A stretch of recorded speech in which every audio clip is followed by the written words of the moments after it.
Economic woes brought on by the pandemic have made financial stability for millions of American households increasingly difficult to maintain. For approximately 41 million Americans, the pause on federal student loan payments relieved one of the most ominous economic burdens on their households.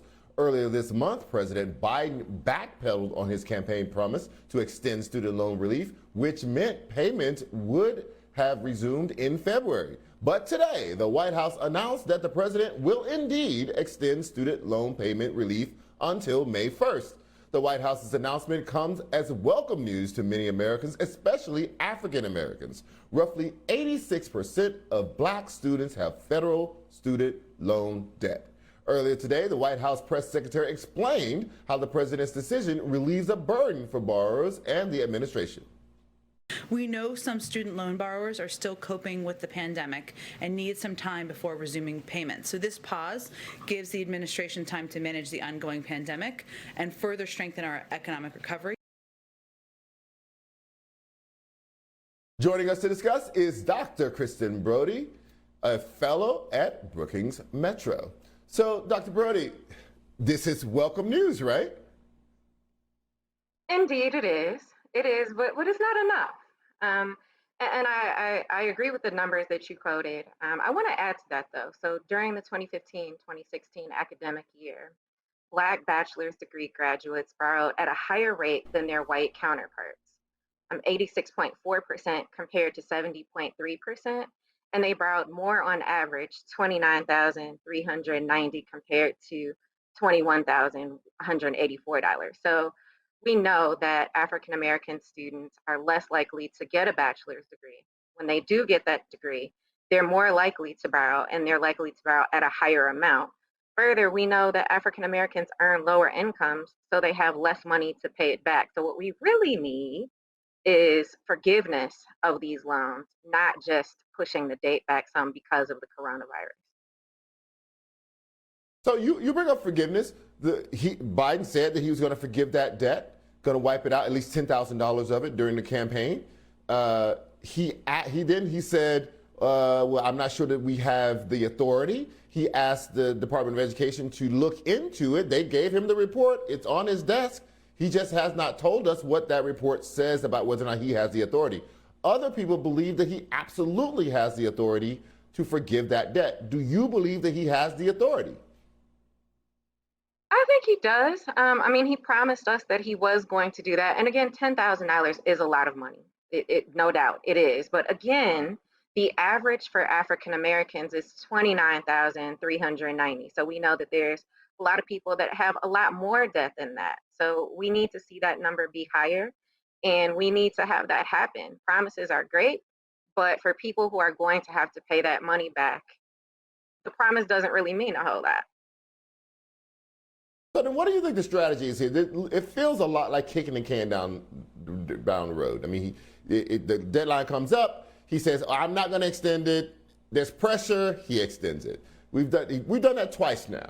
He says, I'm not going to extend it. People put pressure. People start yelling and screaming. He extends it. But he's not saying it's going to be indefinitely extended. He's not saying that he's going to forgive any debt. What do you think the White House strategy is on this? Is it just to hold out and wear people down to the point where they don't kick and scream when he says that he's going to stop the pause and let it go back into effect? So, Charles, I cannot presume to speak for the White House. I have no idea what they're thinking. I won't say that I do. But as an economist, we follow expectation theory. We know that people plan ahead, right? And so if people are thinking that they're going to have to pay this money back, then they would be saving and setting money aside and worrying about it. Where if they would just say that they're going to forgive 10,000 or 50,000 or some other number, then people could go ahead and plan ahead and not have that to worry about. I personally don't have student loans. Happily enough, I went to two HBCUs, Alcorn and Jackson State. I had scholarships, but I can't imagine for all of the people who do have loans. I'm thinking about the Omicron virus, the variant, and the economy, and are we going back to work? And am I going to have to start paying back these student loans? It's like, yeah, it's great to push it some, but we need a decision. We need to know how much it is so that people can start to plan ahead. What is the economic impact? So the government would lose some money in repayment, but student loan debt builds a barrier to students buying houses, paying off debts, investing, all of which would help the economy. So what is, from an economist standpoint, what is the give and take, and writ large, is it a net positive for the economy for the president to forgive this debt for these students?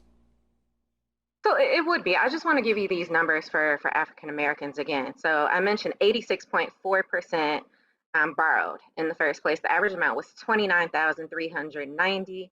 53.7% completed their degree at a public four-year institution.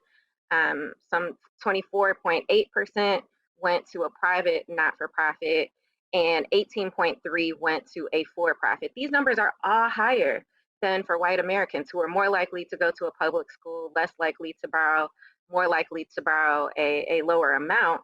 And so then when we look at incomes, and again, we see that at all levels of education, Black people earn less. They're less likely to own a home. If they do own a home, they're likely to have a lower amount of equity, which means they're less likely to be able to pass money on to their children. And if they do pass money on, they're passing on less money, which means we start again with the next generation having less money to be able to go to school and more likely to borrow. So it's not just an economic impact for the current generation, but for ones that come after, right? So forgiving student loans, particularly for Black people, could help to mitigate the racial wealth gap that we still see. It's still around 7.8 times less than the average white household. So yeah, it would have a very big impact.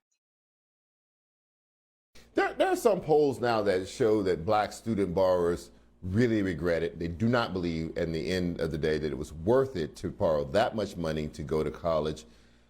Are we going to see, at a certain point, if we don't do anything about student loan debt, and Black people continue to carry this disproportionate amount of debt, and it disproportionately impacts their overall ability to generate and transfer wealth, are we going to see Black people eventually just say, the equation is not working out, the math here doesn't work, and I have to find other options for my life than a four-year institution? I hope not.